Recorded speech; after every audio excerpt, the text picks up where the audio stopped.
Ted, are you there? Well, let's see. We'll get him on. Hey. It's Go ahead, Shemaine. It's Shemaine and Ted's wife. Ted's wife. Hey, yes. Hey, good to see you again. Good to see you too, Mike. We just wanted to let you know we are so grateful and so appreciative of what you're doing and standing up for patriots. Thank you. Well, thank you. It's been we've been attacked. As you know, you can't get up on FrankSpeech yet. You can't get up to set your profiles up, but we're live streaming everybody for the next 48 hours straight. We're going to let you know today when you can set up your profile. So I'm glad you tuned in early. Is Ted there? Ted's coming. Okay, awesome. I was talking to him yesterday. And he goes, Mike, they've been censoring me and taking me off platforms for 30 years. You know? Yeah, they have. And they've censored me as well. They're censoring everybody, and it's just a shame because we need to have a platform where we can voice our opinion and be truthful and honest.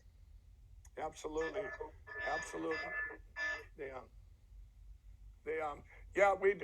I don't know if you heard that we this morning we dropped I'm going to have to turn off. I keep they're now probably some bad people have set up so my phone they're not letting people call in now. That just keeps Brandon, come on, sit back down. But we're live here this morning. I wanted to tell you this. I think I told Ted yesterday. My Pillow sued Dominion this morning, not countersued, for $1.6 billion.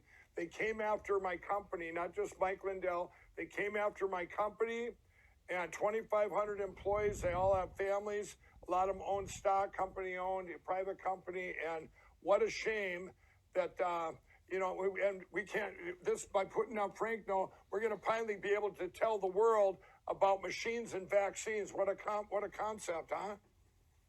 You got to do it, Mike. Thank you so much for doing what you're doing, for speaking out, for taking that bold, brave step.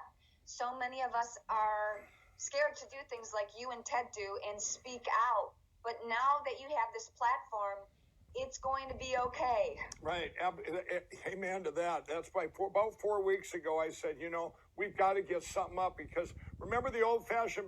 Right now, when China attacked us, and that we're going to show that all day tomorrow on absolute interference, it's a race because they skipped right over the socialism part, and communism is here right now, right in front of us, suppressing. The first thing they do is what? Take away your media, take away your free speech, cancel people out that have the voices.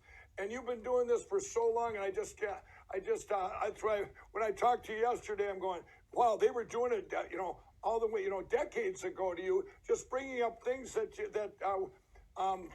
they might not like, but what happened to free speech? That's why Alan said it's the First Amendment's one of our most important things ever. Well, Mike, a great example of the vicious hate, the dishonesty, just the cruelty of the left. There's a bunch of rock and roll media out there that does documentaries about artists, and they did a documentary about their Uncle Ted and about my longtime rock and roll with the Amboy Dukes and the Damn Yankees, my incredible bands, and I mean incredible bands. But stop and think, Mike, what they did to me on Behind the Music, they literally went out and sought the person that hates me the most, the founder of the animal rights lie and the scam of the animal rights, plundering of emotional, stupid people. But think that they would get a comment about a lifetime hunter and a guy who promotes and celebrates the perfection of the annual season of harvest. It's hunting is literally perfect. It brings balance and safeguards habitat for clean air, soil, and water. I mean, how stupid do you have to be not to know this? Well, they got a person that life is dedicated to banning hunting to comment on my career. Now, let me make sure everybody understands what that represents. If I was a black artist, they would have got the Grand Dragon of the Ku Klux Klan to comment on me. But they would never do that to a black artist because it's so cruel, so disingenuous, and so hateful. But they did it to me because I stand for the Constitution, the Bill of Rights, the Ten Commandments, the Golden Rule, the Declaration of Independence, we the people, and I dared to experiment in self-government, holding my elected employees accountable to their constitutional oath. So quite honestly, Mike, you and me and all these great patriots that we know, we're literally exercising. Some people are coming in late, but thank God this is an important time. You're on the front lines.